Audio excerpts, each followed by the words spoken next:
जहां से कहानी शुरू हुई है, जहां से झूठ शुरू हुआ है कि सीता को निर्वासन दिया गया, यह कहानी कभी नहीं थी, यह बाद में जोड़ी गई है। क्योंकि आप उत्तरकांड की भाषा पढ़िए, वो वाल्मीकि की भाषा ही नहीं है। हमारे मंचों पर कई लोग उस्तादों से गजल लिखवा के ले आती हैं, आप सबको पता है। हमारा उर्दू का एक शायर है मलिक ज्यादा जावेद, उसका एक शेर है, उत्तरकांड पढ़ते समय मुझे वो शेर याद आता है कि जो दूसरों से कहलवा के गजल लाते हैं, जो दूसरों से कहलवा के गजल लाते हैं, ज़बां खुले तो तलफ्फुज में मात खाते हैं। और साफ दिखता है कि उत्तरकांड उनकी रचना ही नहीं है। इसी से विचार पूर्वक बालकांड का तृतीय और चतुर्थ सर्ग लिखा गया ताकि उत्तरकांड की वैधता दिखाई देती। तो आज के बाद इस सभा में आपसे कोई भी पूछे कि सीता का निर्वासन हुआ, तो उससे कहना कि भाई सीता का कभी निर्वासन नहीं हुआ, क्योंकि वाल्मीकि उस समय जीवित थे जब यह कहानी लिखी। वाल्मीकि ने जीवनी लिखी है, ऑटोबायोग्राफिकल एलिमेंट है, और वाल्मीकि ने उसे समाप्त कर दिया कहा युद्ध कांड पर। और युद्ध कांड के बाद में कहा इस प्रकार राजा ने, राम ने 11,000 वर्षों तक राज्य किया।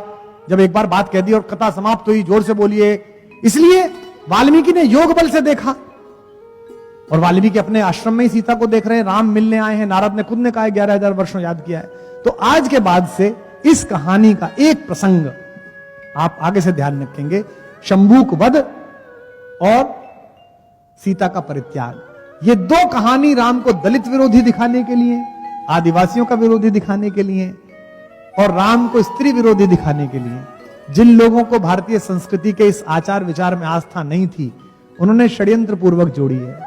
तो एक बात आज से मान के चलिएगा कि उत्तरकांड में जितना कुछ भी है वो राम के बारे में अपयश फैलाने के उद्देश्य से लिखा गया, उसकी शुद्धि हुई नहीं है।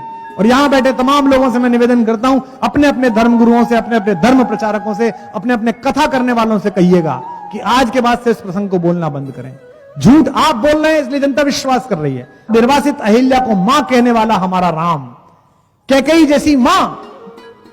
कल मैथिली शरण गुप्त की जयंती थी, मैथिली शरण गुप्त ने कैकेयी को पहुंचाया है जब पंचवटी में, तो कैकेयी बताती है बेटे से, होने पर बहुधा अर्धरात्रि अंधेरी, जी आकर करती पुकार थी मेरी, लोग कुहुकनी अपना कुहुक राम यह जागा। बेटा तुम्हें याद है जब तू छोटा था तो मेरे पास सोता था, राम से कहती है कैकेयी, लोग कुहुकनी अपना कुहुक राम यह जागा, निज मंजली मां का स्वप्न देख वे भागा, होने पर बहुधा अर्धरात्रि बहुतेरी, तुम वही राम में वही कैकेयी तेरी। राम कहते हैं अम्ब तुम्हारा राम जानता है सब, इस कारण यह कुछ खेद मानता है कब।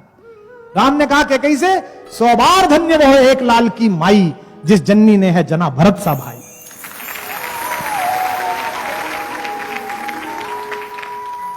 पागल सी प्रभु के साथ सभा चिल्लाई, 100 बार धन्य वह एक लाल की माई, जिसने घुसने पर सबसे पहले कैकेयी के पैर छुए। आप सबको मैंने कल बताया था, वो राम किसी महिला के बारे में, अपनी पत्नी के बारे में, जिसके बिना स्वर्ग नहीं जाना चाहता, ऐसी घटना कर सकता है। लेकिन हमारे यहां प्रवाद बहुत फैलते हैं, हमारे यहां अपयश बहुत फैलते हैं। हमारा कम्युनिकेशंस का देश है, एक बात गांव में फैलती है पूरे इलाके में फैल जाती है, अलग अलग तरीके से फैल जाती है। तो सबसे पहले तो अपनी इस आस्था, इस तर्क को दृढ़ करिए। मैं तर्क से सिद्ध कर रहा हूं, आज समय कम है, कल भी समय कम था। हर बार राम की बात करते समय कम पड़ता है, हरि अनंत कथा अनंता, समय कम है। इसलिए सबसे पहले अपने मन से स्वीकार कीजिए कि ऐसा आदमी, यह कैसे होता है कि अपने भाई के बारे में ऐसा कहते हैं, वो ऐसा नहीं कर सकता। तो सीता का जिस पर इतना भरोसा है, जिसके प्रति इतना विश्वास है कि वहां बंधन में रह के भी बाध्य नहीं है वो भारतेश्वरी, वो व्यक्ति उसे घर से निकाल देगा। ऐसी मूर्खता कैसे सोची जा सकती है। तो अगर आपको अपने पति पर भरोसा है, अगर आपको अपने भाई पर भरोसा है, अगर आपको अपने पुत्र पर भरोसा है, और आप सच्चे अंदर से मनुष्य हैं, तो आपको अपने राम पर भी भरोसा होना चाहिए कि उसने जीवन में ऐसा कोई काम नहीं किया।